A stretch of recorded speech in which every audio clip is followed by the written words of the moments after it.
और ज्ञान सब ज्ञानड़ी, कबीर ज्ञान सो ज्ञाने।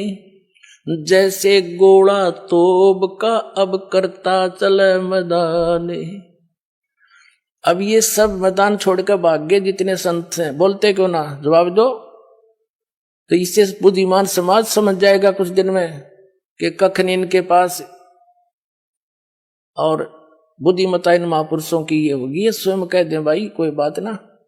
देखो वही सदग्रंथ है जिनको मान्य मानते थे, उन्हीं में प्रमाण दास ने दे दी। ये सच्चाई है तो इन्होंने भी कहना चाहिए इस बात को।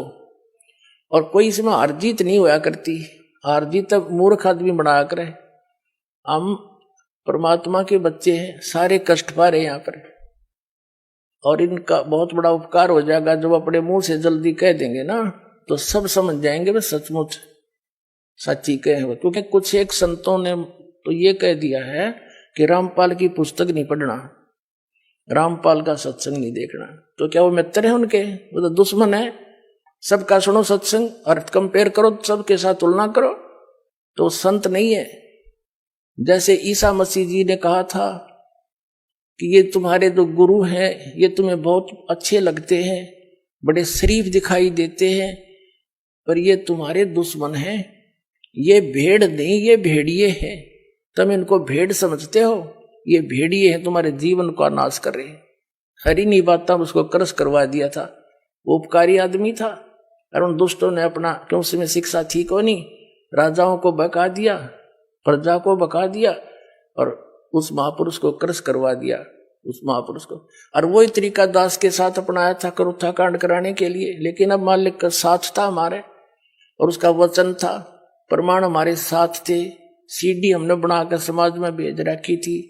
तो वही काम दास के साथ करना था। करुथा कांड झूठ झाट बोल कर, अफवाह फैला के, इतना अफवाह फैला दी जब समाज में मुझे मारने के लिए कि इसको मार भी देंगे तो जनता नहीं कहेगी ठीक हो गया, निकम्मा आदमी था, मारना चाहिए था। उसी उद्देश्य से उन्होंने फिर आक्रमण किया करोथा आश्रम पर। इस मुख्यमंत्री हरियाणा के भूपेंद्र सिंह हुड्डा के कहने से, क्योंकि ये भी आर्य समाजी है। और महर्षि दयानंद की पोल खोल दी, मैंने वेदों से तुलना कर दी उनके सत्यार्थ प्रकाश की, और इतना ही कहा था भाई आप इसको सत्यार्थ प्रकाश महर्षि दयानंद का लिखा हुआ मानते ही हो। और ये महर्षि दयानंद कहता है कि वेद सत्य है, वेदों में जो लिखा है वो मुझे मान्य है, और इसके अतिरिक्त मैं किसी की बात को स्वीकार नहीं करता। तो वेदों से तुलना कर दी कि महर्षि दयानंद कह रहा है कि परमात्मा पाप नाश नहीं कर सकता। ये दुर्वेद अध्याय नंबर 8 के श्लोक नंबर 13 में स्पष्ट किया है कि परमात्मा घोर पाप भी नाश कर दे साधक के। फिर भगवान के साथ जो पाप है नाश नहीं कर सकता, वो साबुन के साथ जो मैल नाश नहीं कर सकता, फिर साबुन भी क्यों कहते हैं उसको? ऐसे इसके ढेर सारे प्रमाण वेदों से ही कैंसिल कर दिया। ये कति फ्यूज हो गया। इन आचार्यों ने पता चला कि ईब तुम्हारी रोजी रोटी जावेगी, जय हमारे अनुयायियों को पता लग गया। इसलिए इन्होंने उनकी जनता का दिमाग बदलने के लिए मेरे को बदनाम करा, छक्के इतना बदनाम कर दिया कि घर के भी नफरत कर दिया आदमी थे, जो इतनी भी झूठ होती हमारे अंदर। लेकिन आज वही रामपाल है, शिखर में जाएगा यो ज्ञान। हाँ, पता लग जाए सबको।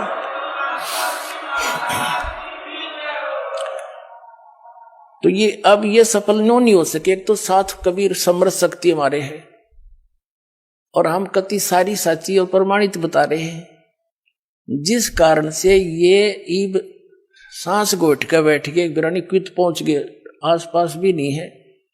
आसपास का मतलब है जैसे आदमी के बारे में कुछ बात कही जाती है तो उत्तरते देवे अन्यों कह देवे रामपाल ने यह झूठ बोल दी, तो हम फिर उसका दोबारा उत्तर दें भाई नहीं देखो ये प्रमाण है, ये ठीक हो।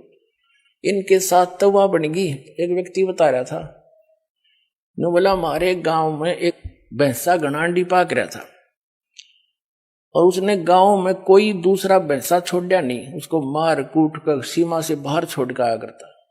पूरे गांव में अकेला था, बड़ा तगड़ा था। एक बार क्या हुआ कि ये हाथी लेकर आते हैं ना मांगने वाले, एक हाथी लेकर आ गए गांव में, और हमारे गांव में जोड़ खोद रखा था तालाब, उसमें बहुत गहरे गहरे गड्ढे बना देते थे गांव वाले मिलकर कि वर्षा होएगी पानी ज्यादा स्टोर हो जाएगा। और वो भरा हुआ था, कुछ नहर से भरवा दिया था, तो फुल था वो सरोवर। हाथी वाले आए, उन्होंने अपना सारा दिन गांव के नगर में कुछ मांगा मूंगी करी, हाथी दिखाकर वो दाने दूने कपड़े लेते, और फिर वहां बैठ के तालाब के किनारे आप खाना खान लग गए और हाथी छोड़ दिया उस तालाब में। हाथी गहरा गहरा पानी था, उसमें खूब मस्ती मारा, उसके अंदर लौट रहा गर्मी में। हाथी का थोड़ा सा सिर दिखे और सूंड थोड़ी सी दूर इतना दिखे। वो जोटा आ गया भैंसा पानी पीने के लिए दोपहर में। अब उसने हाथी का थोड़ा सा सिर दिखा बाहर, जोटे ने सोचा दूसरा जोटा कैसे आ गया जो मेरी जो डायरेक्शन में। वो बता रहा था कि वो जोटा चला पानी में उस हाथी की तरफ, तो अब इसको मारूं टक्कर, अब इसको करूं ठीक। हाथी ने भी देख लिया कि वो आ गया तेरे निकट। हाथी उस बाहर निकला, उस खड्डे से एकदम बाहर खड़ा होगा, वो जोटा न्यू देखा और उसके मुंह पर मारा पानी, फर सूंड में भर रखा था। उन्होंने बताया था कि वो जोटा वहां से दौड़ा था सपेट कसूती स्पीड थे, और 3 किलोमीटर 4 किलोमीटर हमारी सीमा है दूसरे गांव की, उस सीमा ते पार जाकर उसने पीछे मुड़ के देखा। तो और गांव के लोग ने पूछे, नो देखे भाई इसका कोई पीछे भी नहीं लग रहा, और यूं इतना कसूता बाजा क्यों जा है, सीमा पार कर गया। तो पता लग गया कि ऐसे ऐसे बन गई अंडी गेला। तो पुण्यात्माओं दास ने यू सारा हाथी दिखा दिया इन ताई। अब ये पता नहीं कहां जाकर डटेंगे।